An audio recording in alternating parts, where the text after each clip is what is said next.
আমরা সারা জীবন মন্দিরে যাচ্ছি, বক্তৃতা শুনছি, পাঠ করছি, কিন্তু পাচ্ছি না কিছু। কেন পাই না? কেন? আমরা জানি না বলে। কি জানতে হবে জানেন? জানতে হবে আসলে সমস্তটা আমার মধ্যে রয়েছে। সেই জন্য স্বামী বিবেকানন্দ একটা ডেফিনেশন দিলেন, আনসেলফিশনেস ইজ গড। নিঃস্বার্থপরতাই হচ্ছে ঈশ্বর। আমি কাকে খুঁজছি? ঈশ্বরকে খুঁজছি। ঈশ্বরকে নিঃস্বার্থপর। আমি যদি ঈশ্বরকে পাই তাহলে আমি কি হব? নিঃস্বার্থপর হব।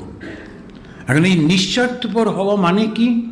নিঃস্বার্থপর হওয়া মানে কোনো কিছুতে যেন আকর্ষণ না থাকে, আমি যেন কোনো কিছুতে বদ্ধ না হই।